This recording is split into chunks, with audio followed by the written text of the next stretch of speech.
The sun is not yet up, but the city is already awake. You hear it before you see it, the low sound of horns far away, echoing through the stone alleys. The sound bounces off the walls of Rome, sliding through the cracks in your window. You open your eyes. Today's game day. You rise from your bed, made of straw. You wash your face with cold water from a clay jug. You eat a small loaf of bread left over from yesterday. Your neighbor is already outside, wrapping a wool cloak around his shoulders. He nods at you, no words. You both know where you're going. Whole street is moving. People, families, children, old men. Some carry baskets, some wave small flags. The crowd grows as you move closer to the center. You can feel the excitement building in your chest, even if you try to stay calm. The Colosseum is calling. You pass stalls selling sweet nuts and fresh bread. Men shout prices. Someone hands you a cup of wine. It's cheap, but it burns in a good way. Above you, the sky is turning from dark blue to pale gold. A new day in Rome. A new day for the games. As you get closer, the Colosseum appears between the buildings, massive, proud, like it was carved by gods. It stands above everything. Even from far away, you can hear the sounds coming from inside. Not screams yet, just the voices of thousands of people, buzzing like bees. You walk faster. The guards at the gate check your token. It shows your seat number, high up, near the middle ring. Not the best, but not the worst either. You slip through the archway and into the dark tunnel. For a moment, the world goes quiet. All you hear is your own breath, your footsteps echoing. Then, you step into the light. The arena opens wide before you. 50,000 people. Stone seats rising like waves. The sand in the center is clean, for now. But you know it won't stay that way. You take your seat. The sun warms your face. Around you, people cheer, laugh, shout to friends. Vendors walk the stairs yelling, olives, honey cakes, cold wine. Children run between rows. Women fan themselves. Men place bets in low voices. And still more people pour in. This is more than just a show. It is Rome's gift to its people, food and entertainment, bread and games. Keep the people fed, keep them distracted. That is how the empire rules. Across the arena, you see the emperor's box, raised above all others, draped in red cloth. Gold glints in the morning light. Soldiers stand on either side. The emperor hasn't arrived yet, but when he does, the crowd will roar. You sit quietly watching. This is not your first time, but every time still feels strange, exciting, terrible, beautiful, cruel. You think of the men who will die today. Some are criminals, some are slaves. Some are fighters, gladiators trained to kill. Some do it for gold, some for freedom. Some because they were never given a choice, and all of them will bleed. You close your eyes for a moment and take a deep breath. The air smells of dust, sweat, oil, wine, and something else. Something sharp, like iron. You open your eyes as the horns sound again. The crowd grows. Louder. The first fighters are ready behind the gates. And you, just one person in this sea of faces, wait for the moment the doors will open. You are a Roman citizen. You came for the show, but you don't know yet what part of your heart will break today. Not yet. You step under the archway. It's cool inside the tunnel. Cold stone walls, dim light. The sound of the crowd above you is muffled, like thunder behind a closed door. You walk slowly. The tunnel curves. Your feet echo with each step. Then the light returns. You reach the opening and stop. The Colosseum is awake. Stone arches rise in rings all around you, holding thousands of people. Rows upon rows of seats, stacked like stairs to the sky. People fill every space, talking, laughing, pointing. Some wave flags. Some eat. Some just sit, staring at the sand, and in the center, The arena dot a wide circle of golden sand, still clean, still untouched. But not for long. You can already see the marks where the gates will open. Behind those gates, men and animals wait.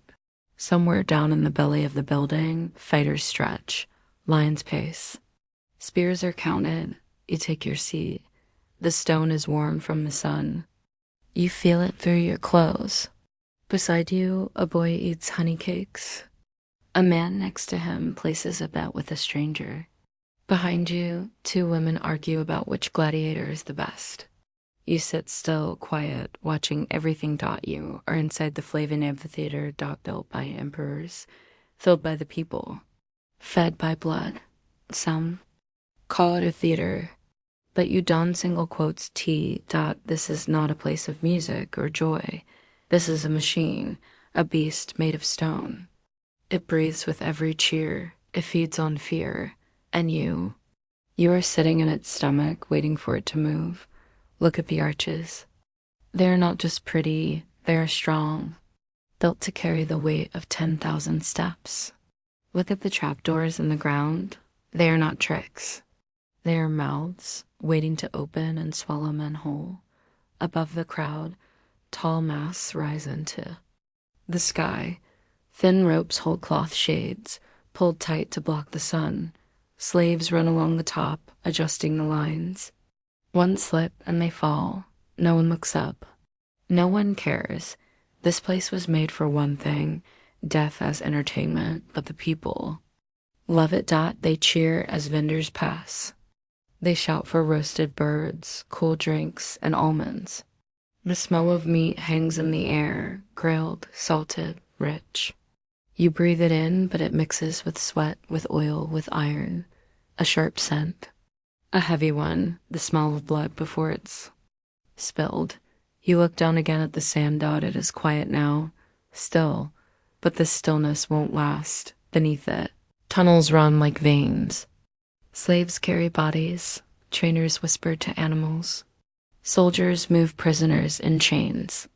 You cannot see them, but you can feel them. Moving, preparing, waiting. The arena is not sleeping. It is holding its breath.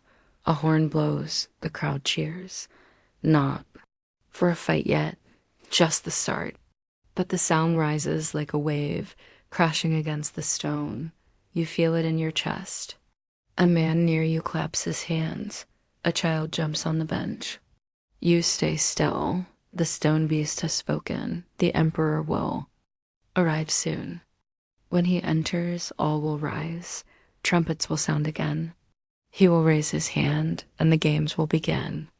But for now, the people wait, eager, hungry, the sand still clean. You look at your hands. They are not dirty. They have not held a weapon. They have not taken a life, but still. You are part of this. You came to see, you came to cheer, and somewhere, deep inside this beast of stone, a gate creaks. A roar answers. A lion or a bear or worse. The beast stirs. It is almost time, and you, just one face among 50,000, cannot look away. The sun rises higher in the sky. The cloth shades above the Colosseum stretch tight, blocking some of the light. Still the heat builds. People fan themselves with small pieces of cloth or palm leaves. You wipe sweat from your forehead and take a sip of warm water. And then dash trumpets. Sharp, loud, clear. The crowd cheers as the sound cuts through the air. Everyone stands. Even you. All eyes turn to the emperor's box. He has arrived. Dressed in white with a purple sash, he steps forward and lifts one hand. His face is calm, cold, like this is just another day. And to him it is. You sit again as the trumpets fade. The gates across the arena open with a deep, heavy groan. The sand is still clean, but not for long. This is the morning show. And it begins with death. Guards march into the arena. Behind them walk the condemned men in chains, heads down, bare feet dragging in the dust. There are 10 of them, maybe more. You can't tell. Some are thin, weak. Others look stronger. All look afraid. The announcer shouts their names and crimes, thieves, rebels, soldiers who disobeyed orders. One is just a boy no older than 16. The crowd boos. Some shout insults. Others throw food. The emperor gives a nod, and the games begin. A second gate opens. From the shadows comes the sound of low growls. You grip the edge of your seat. Lions, big ones. Their golden eyes catch the light as they step onto the sand. Their muscles move like waves beneath their skin. They sniff the air. One roars. The sound is deep, long, shaking the walls of the arena. Some people cheer. Others laugh. The boy with honey cakes drops his food. The prisoners look at each other. No weapons, no armor. Just bare hands and fear. The lions are hungry. At first. No one moves. Then one of the lions charges. The first man tries to run, but there's nowhere to go. The beast knocks him down in one leap. You look away, but only for a second. A scream follows, then silence. You look back. The lion stands over the body, blood on its face.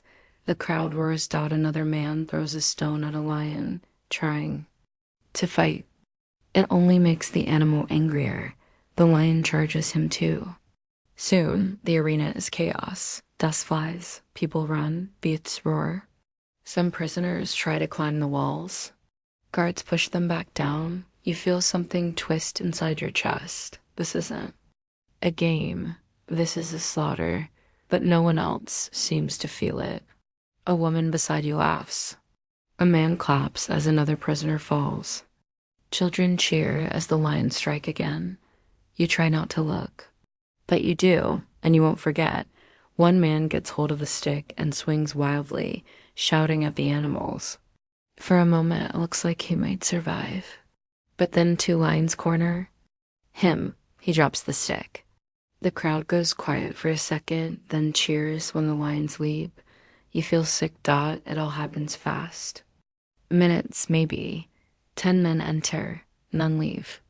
When it's over, the lions walk back to the gate, full and calm, their fur stained red.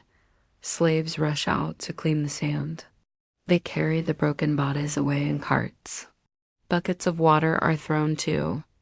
Wash away the blood, and then more food is served. Vendors walk the steps again, offering wine, bread, dates. Like nothing happened.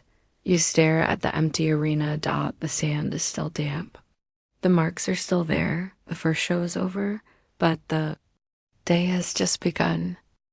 It is midday now. The sun stands high in the sky. Heat spreads through the stone seats of the Colosseum. The cloth shades above give some relief, but not enough. People fan themselves. Sweat runs down faces and backs. But no one leaves. This is the second part of the show. And now it is time to eat. Vendors return, shouting out food names. Roasted lamb, warm bread, cool wine. Children run to the edges of the aisles to grab meals. Men hold out coins. You buy a small plate, lamb. On a stick, a piece of bread, and a cup of watered wine. The meat smells good. As you chew. The trumpets sound again. 2 new gates open. Gladiators walk into the arena. Your hand pauses near your mouth, bread halfway to your lips. You stare. The men below wear armor, not full, but enough to shine in. The light, some wear helmets, some carry swords. Others hold nets and tridents. They move like dancers, strong, steady, ready. Across the arena, more fighters appear. Pairs begin to form. Each has a style, a story. Some are old rivals. Some are new. Some raise their weapons and salute the emperor. The crowd cheers. You take another bite. The first match begins. 2 men circle each other. One has a curved sword. The other holds a shield. Dust kicks up around their feet. Their faces are hidden behind helmets, but their bodies move with care. They are trained. They are ready. The first hit comes. A roar rises from the crowd. You chew slowly. Blood hits the sand. Not much, just a slice across the arm, but it is enough to excite the watchers. The fighters keep going. You sip your wine. Another fight begins. This one is faster. A man with a net tries to trap his opponent, but misses. The sword man moves in. They clash. The net man slips. The sword strikes. The man falls. You take a bite of bread. The crowd shouts for a decision. The fallen man holds up one hand, asking for mercy. The other stands over him, sword pointed. All eyes turn to the emperor. He lifts his thumb. Down. The sword moves. The man dies. People cheer. You chew slower now. Around you, others eat without pause. Meat, bread, fruit, wine, all while men bleed below. This is normal. This is Rome. The food is fresh. The fighters are many. The show goes on. Another pair enters. One is tall and lean. The other short and wide. They circle. They strike. Metal. Hits metal. One loses his helmet. You see his face. He looks young. Too young. But he doesn't stop. He keeps fighting. You feel something in your stomach twist. Still. You eat. You drink. You watch. This is not a moment of madness. It is planned, timed, controlled. The morning belonged to the beasts. The midday belongs to the fighters. The afternoon will bring more blood. And all of it is for you. You are not the emperor. You are not a soldier. You are not a slave. You are only a watcher, a citizen, and your only job is to cheer and finish your meal. The match below ends. One fighter limps away. The other lies still. A cart rolls in. Slaves pull the body away. Sand is raked smooth again. Another pair steps forward. You break off a piece of bread and eat it slowly. It tastes the same. Even now, you look down at the arena. The sun shines on the golden sand. The metal armor gleams. The blood dries quickly in the heat. This is lunch. In the Colosseum. And no one seems to lose their appetite. The sand is quiet again. Slaves rake. It's smooth. Blood is brushed away. One set of footprints is gone. A new pair will come soon. You sip what is left of your wine and wait. The crowd hums with energy. Some people talk about the last fight. Others are already placing bets on the next one. You hear names, strong names, names that belong to men trained for this. Men who live to fight or die in front of others. You try to stay calm. But something inside you feels heavy. Trumpets sound again. Two new fighters walk out. They are both tall, both strong.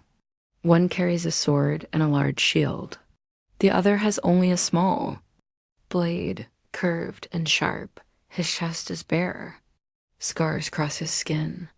His eyes stay low. They meet in the center. The match begins. The crowd cheers, but you don't move. You watch closely. Something feels different. These men are not showing off. They are not playing. This is not a show for them. This is survival. Dust rises as they circle each other. The man with the sword strikes first. A clean move, quick and sharp. The other man steps back just in time. He answers with a flash of his blade, but misses. The crowd groans. You stay quiet. They move again, back and forth, each trying to find an opening, then a slip. The man with the curved blade stumbles. His foot catches in the sand. He falls to one knee. Gasps echo through the arena. The other gladiator steps forward, sword raised. This is the moment. The final strike, but the man on the ground doesn't look at him. He looks at you, not the emperor, not the crowd. Your eyes lock. Just for a second, his face is calm. His lips don't move, but his eyes speak. They do not beg. They do not ask for help. They ask one question. Why? Why are you here? Why are you watching? Why are you silent? You don't know what to feel. Your chest tightens. Your hands feel cold. The sound of the crowd fades into the background. You see only his eyes, deep, dark, not afraid, not sad, just Tired dot, and then it's over. The sword falls, the blade cuts, the man drops, the crowd. Cheers dot, but you do not. You cannot move. The cheering grows louder. Coins are tossed into the arena. Flowers too. The winner lifts his hand. His face shows no joy. Just breath, just life. And that's all he has won today. Slaves drag the body away. The sand is raked again. The next fight will start soon.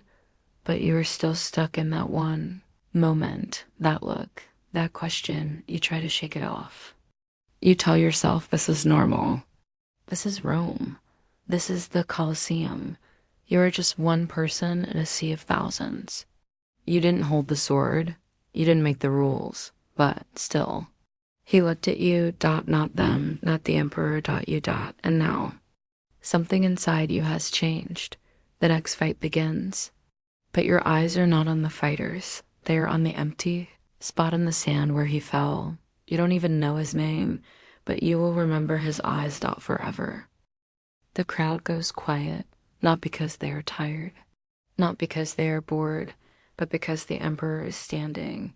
He steps forward in his royal box, high above the arena. He wears a white robe with purple lines, the mark of power. Gold bands shine on his arms. His face is calm, almost bored. But his presence is enough to make the Colosseum hold its breath. Everyone looks up, even the fighters below. Dot, the emperor lifts his hand and waves. The people cheer again. Flags wave in the air. Flowers are thrown from the upper seats. Some call his name, others bow their heads. You sit still. You watch. He sits down again, slowly, like he has all the time in the world. Guards stand behind him. Rich guests sit around him, dressed in fine clothes.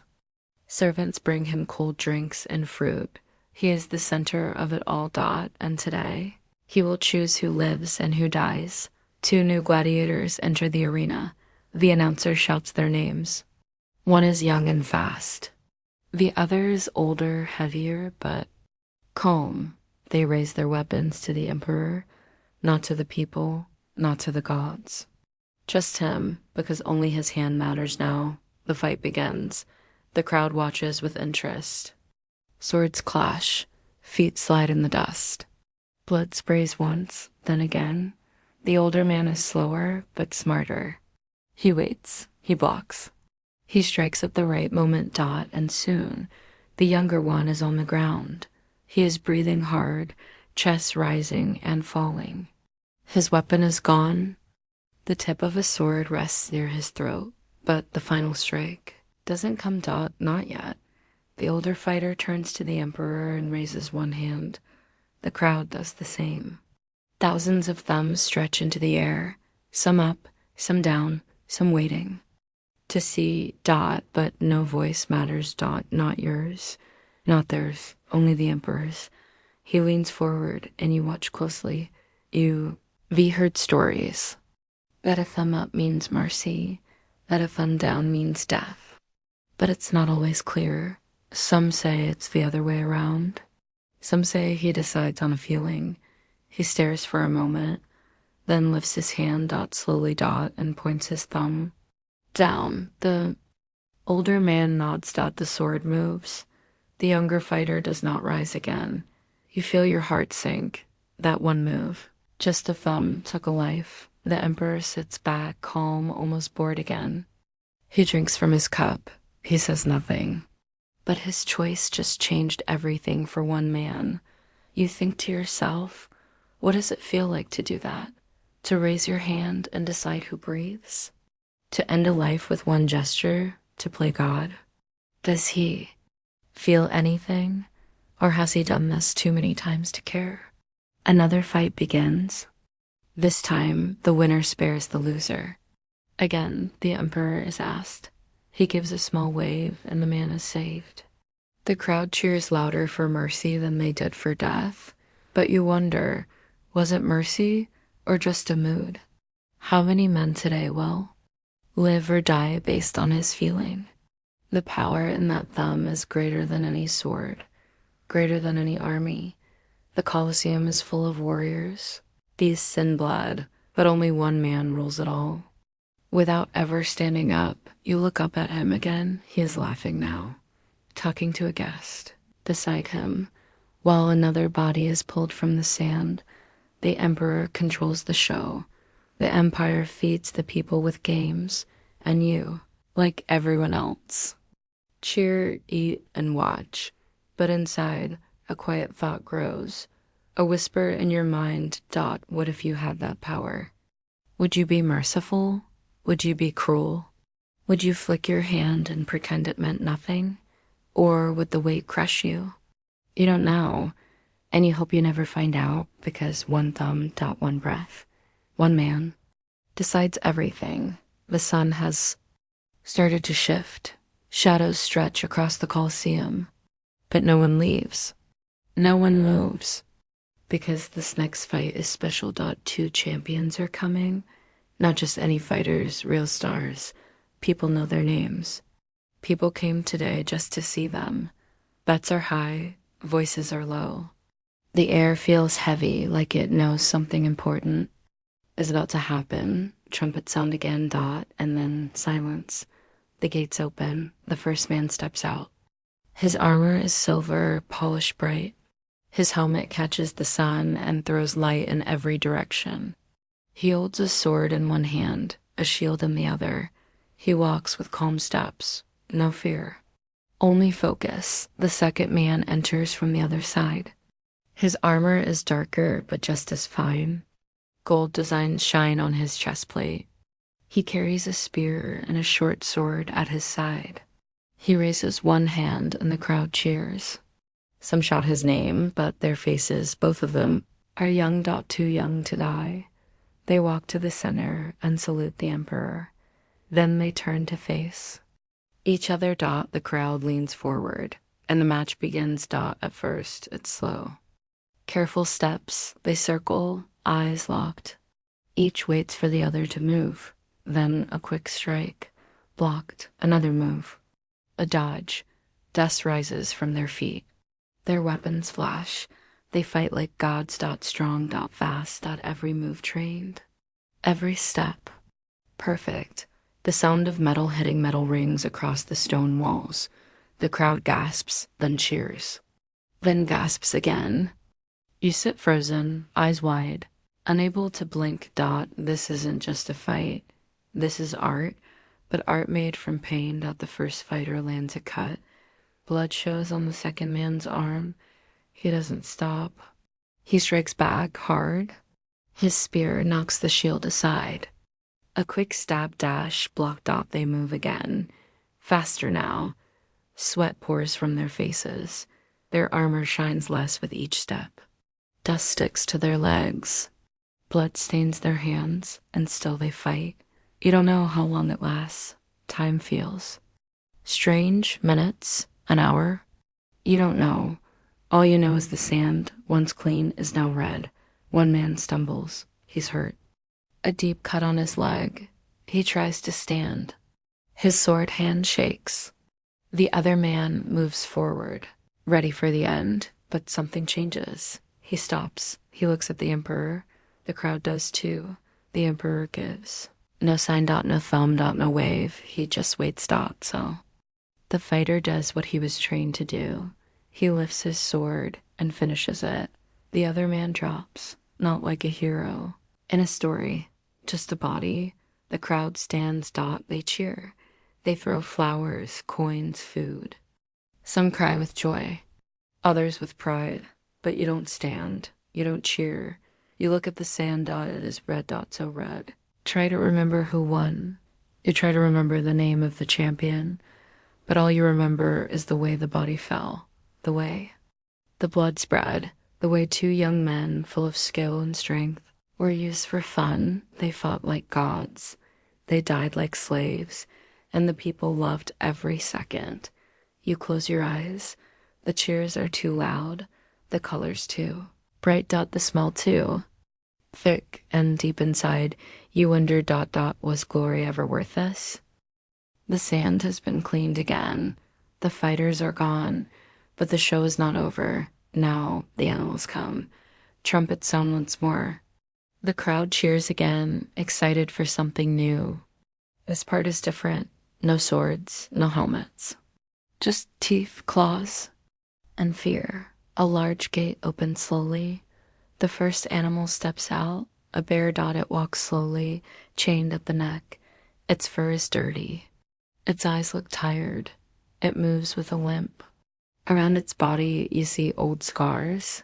Some fresh, some faded. It stops in the middle of the arena. Sniffing the air. Then another gate opens. A group of men rush in, holding spears and nets. They surround the bear. It growls, loud and low. But it does not run. It cannot. The chain at its neck pulls. Taiki HT, a man throws a spear.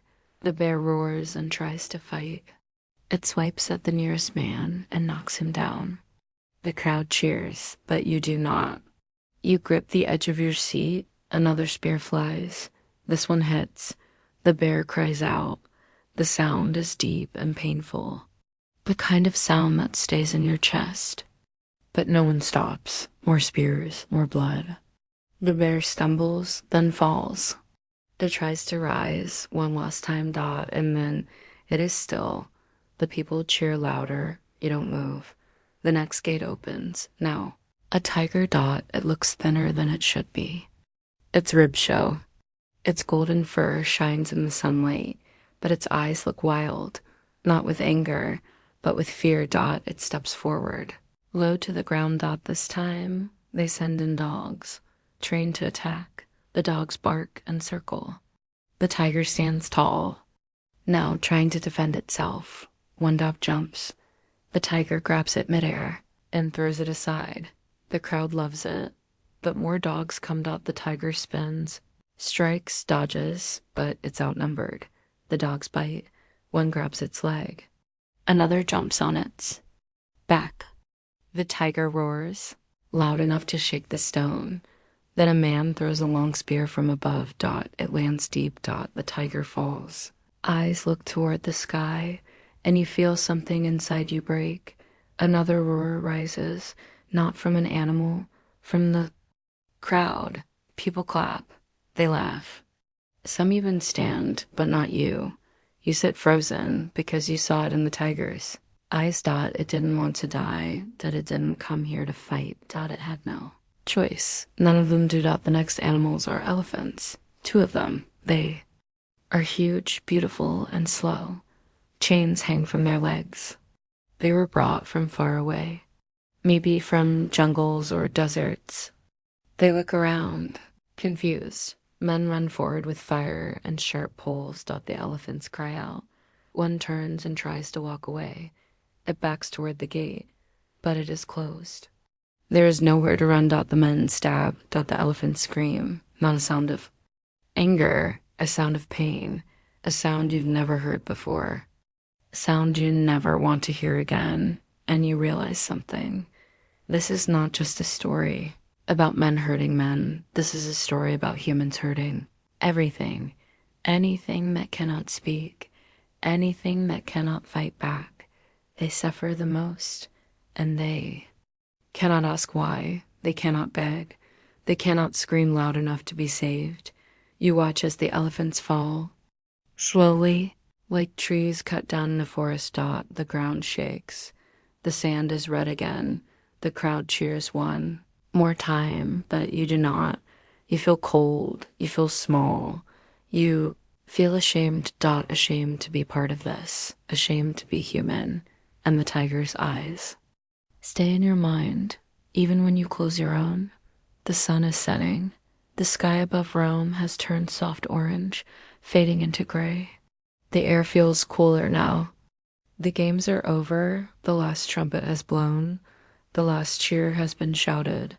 People stand, stretch, and gather their things. You hear laughter, footsteps, the soft clinking of coins. Children carry broken wooden swords and pretend to fight. Merchants shout final offers for leftover food. The crowd begins to leave, one by one. Row by row, they move through the same arches they came through, stepping over stains in the stone. The sound of thousands of feet slowly fades. until the Colosseum begins to grow quiet, but you don't move. You stay in your seat. You're not sure why. Maybe your legs feel heavy. Maybe your heart does dot down in the arena. Slaves begin their final work. They walk through the red-stained sand, pulling carts behind them. The carts do not carry wood or food. They carry bodies. Some are broken. Some are still holding weapons. Some are not whole. The slaves do not cry. They do not speak. They have done this many times. They move fast with empty eyes, picking up what remains of the day's entertainment. You watch as one cart rolls past the spot where the tiger died. Another passes the blood where the boy fell in the morning. And still, the people are gone. Only the workers remain. And you look at the seats around you, empty now. The same people who clapped for blood now talk about dinner plans. The ones who laughed at suffering now sing as they walk home. Did they forget already, or did they never care? The sand is washed. Slaves pour buckets of water to clean it. Others rake it smooth again. The red fades to gold under the last light of the day. The marks of death are erased as if nothing ever happened here. But you saw it, you heard it, you felt it, and no amount of water can wash that away. The emperor is gone too. His box is empty.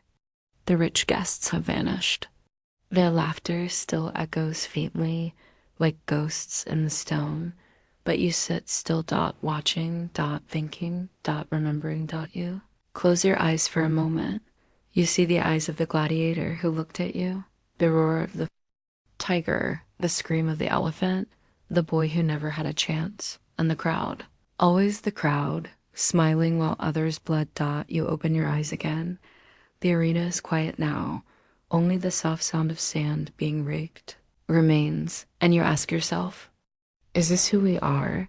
People who clap at pain, who turn death into a show, who forget everything the moment they walk away.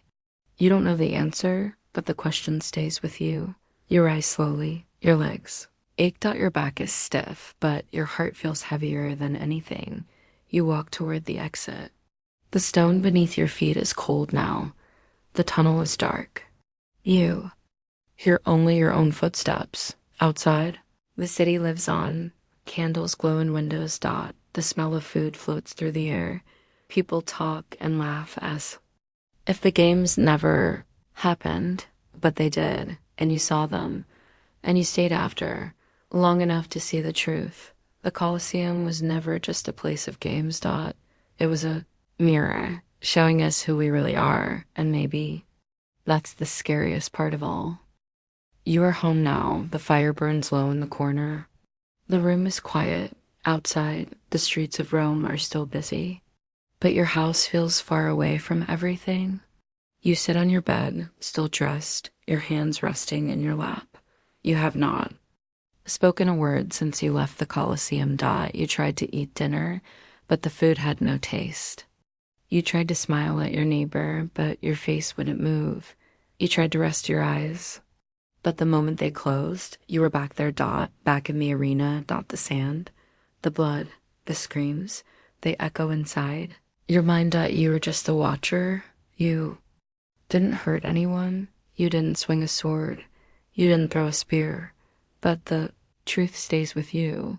You were part of it. You sat in that seat. You clapped. You looked. And you stayed quiet. The empire feeds on silence.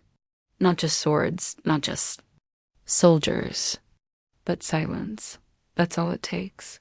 You lie back on your bed. Your eyes stare at the ceiling. But you don't see it. You see the tiger. You see the gladiator who looked at you. You see the emperor's thumb, and you feel the weight of it all pressing on your chest. Why didn't you leave? Why did you cheer? Why did you eat while others cried out in pain? Because you were told it was normal. Because everyone else was doing it. Because this is Rome. And Rome makes the wrong things feel right. You turn to your side. You try to sleep. But sleep doesn't come. The Colosseum follows. You home. The show never really ends. Not in your mind. Not in your heart. You hear the crowd. You hear the final blow. You hear the tiger's roar. You open your eyes again. You sit up, Dot, and you ask yourself a question. The same question that has been rising in your mind since the moment you left the arena, Dot. Would you go again? Would you return? Would you take your seat again, eat your bread, sip your wine, and watch? You tell yourself, no. You say, never again, but you're not so sure because you know something. Now, Dot, most people do go again. They forget, or they pretend, or they say, it's not my fault. I'm just one person, and Realm loves that. Dot. Realm doesn't need you to kill. Dot. It doesn't need you to fight. Dot. It just needs you to sit. Dot. To watch. Dot. To stay quiet. That is how it grows. That is how it wins. You walk to the window and look outside. A child runs down the road with a toy sword. A group of men argue about who the best gladiator was today. A woman laughs as she tells her friend how the elephant cried before it fell. The city doesn't feel sad, that it feels proud. The games were a success. The people were entertained. The emperor is pleased. Dot. And tomorrow, it will all happen again. You turn away from the window. You sit on the edge of your bed, and once more, you ask yourself, so, would you watch again? You don't answer, because maybe deep inside, you're afraid of the truth.